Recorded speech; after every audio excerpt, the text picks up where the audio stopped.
আঘাতপ্রাপ্ত স্ত্রী হরিণ উদ্ধার জয়পুর রেঞ্জ ইনচার্জ দুর্গাশঙ্কর দাস সহ অন্যান্যদের।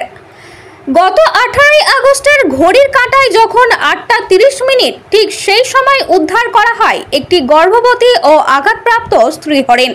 উদ্ধার করেন স্বয়ং জয়পুর রেঞ্জ ইনচার্জ দুর্গাশঙ্কর দাস এবং অন্যান্য তার সহকর্মী বলেই তিনি জানান। হরিণটি উদ্ধারের সময় মাথায় ছিল গভীর ক্ষত এবং রেঞ্জ ইনচার্জের কথায় স্ত্রী হরিণটি একেবারেই নড়াচড়া করতে পারছিল না, এছাড়াও চোখ দিয়ে জল গড়িয়ে পড়ছিল। ঘটনাটি রেঞ্জ ইনচার্জ জানতে পারেন একটি বিশেষ সূত্র মারফত। প্রাথমিকভাবে দেখে মনে হয়েছিল বিরসামুন্ডা রেল হল্টে রেলের ধাক্কায় আঘাত পায় ওই স্ত্রী হরিণটি এবং ভাগ্যক্রমে বেঁচে যায় প্রাণে। বাঁকুড়া জেলার জিআরপিএফ থেকে খবর পান দুর্গাশঙ্কর দাস। তড়িঘড়ি করে একটি 5-6 জনের টিম পৌঁছে যায় এবং উদ্ধার করেন, কিন্তু তারও আগে ঘটে যায় আরও একটি ঘটনা। সূত্রের খবর যে ট্রেনের দ্বারা আঘাতপ্রাপ্ত স্ত্রী হরিণটি সেই ট্রেনের ড্রাইভার ছিটকে যাওয়া হরিণটিকে নিয়ে আসে বিরসামুন্ডা রেল হল্টে ট্রেন থামিয়ে।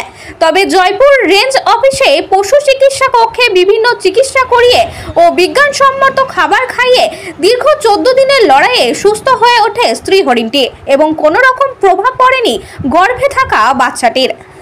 হরিণটিকে জয়পুর জঙ্গলে গতকাল অর্থাৎ 1 সেপ্টেম্বর মুক্ত করা হয়।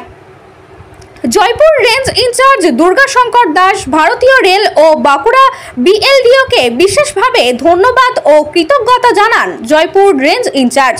পাশাপাশি তিনি ধন্যবাদ দিতে ভোলেননি জয়পুর প্রাণী সম্পদকে।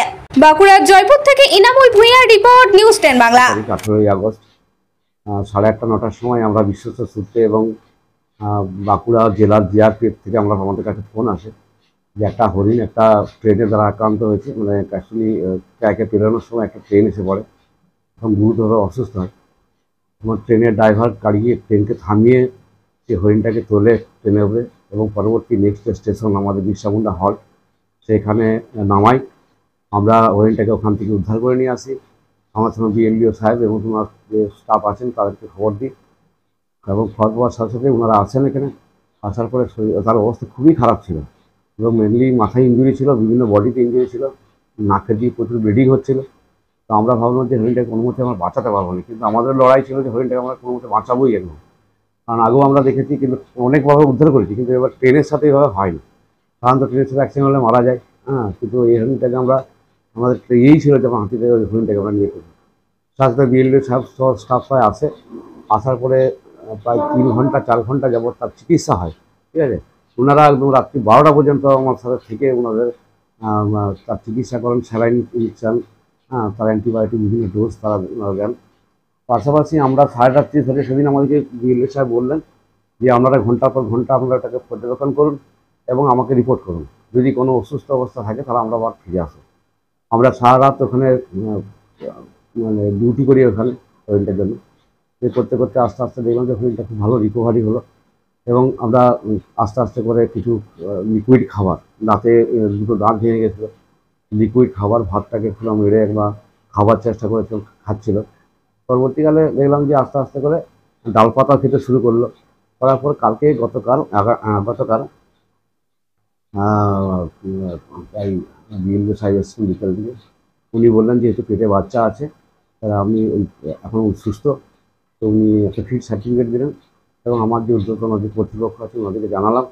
ওনারা আমাদেরকে বললেন ঠিক আছে তোমরা হরিণটাকে রিলিজ করে দাও, যে আমরা কালকে রিলিজ করতে পারবো। তবে এইটাতে আমি বিশেষভাবে কৃতজ্ঞ জানাবো ইন্ডিয়ান রেলকে, যে আমি যিনি ট্রেনের ড্রাইভার ছিলেন, আমি জানি না ওনার কী নাম কী পরিচয়, কিন্তু উনি যেভাবে কাজটা করেছেন আমরা ওনাকে বিশেষভাবে ধন্যবাদ জানাবো এবং ধন্যবাদ জানাবো আমাদের বিএলডিও সাহেব ওনার স্টাফকে, যেভাবে ওনারা অত্যন্ত পরিশ্রম করে আমাদের হরিণটিকে সুস্থ করেছেন। জয়পুর রেঞ্জ থেকে আপনারা যখন গেলেন তখন হরিণটির কী অবস্থা ছিল? খুব শোচনীয় অবস্থা ছিল, লড়তে পারছিল না, একদম শুয়েছিল, প্রায় মৃত অবস্থায় ছিল। আঘাত কোথায় হয়েছিল? মেনলি আঘাত হয়েছিল মাথায়, একদম ফোরেড ইঞ্জুরি হয়েছিল মাথার উপরে এবং গোটা শরীরে ইঞ্জুরি হয়েছিল, গোটা শরীর থেকে রক্ত বেরোচ্ছিল এবং নাকের দিক থেকে রক্ত বেরোচ্ছিল। এবং আমরা ঠিক করতে পারছিলাম যে কোথায় ইঞ্জুরিটা হয়েছে। যে ডাক্তারবাবুরা এসে গোটাকে পরিষ্কার করতে এবং বুঝতে পারছি মাথায় আঘাত হয়েছে। একবারে সেরে উঠতে কতদিন মানে আপনারা ওই হরিণটির সঙ্গে কাটালেন? অ্যাকচুয়ালি 18 তারিখে হয়েছিল, আর কালকে 31 তারিখ গেছে। হ্যাঁ, এই কটা দিনের মধ্যে আমরা হরিণটাকে সুস্থ করতে পেরেছি। কোন কোন জঙ্গলে ছাড়লেন? আমরা জয়পুর জঙ্গল ছেড়ে দিচ্ছি। একই কথা একেবারে একেবারে একেবারে এটা তো নিতেই হবে, এটা তো আমার ডিউটির মধ্যেই পড়ে। তো আমাদের কাছে চ্যালেঞ্জ থাকে যে ওইটাকে আনার পরে আমরা কীভাবে সুস্থ করব। আমাদের এরকম হরিণের ব্যাপারে দেখেছি, এই এক দুটো বাদ দিয়ে আমরা কিন্তু পুরোটা আমরা সুস্থ করতে পেরেছি। তার জন্য আমাদের বিএলও সাহেবরা অনেক ইয়ে করে। আপনার নাম? Durgashankar Das, range in charge, Jaipur range.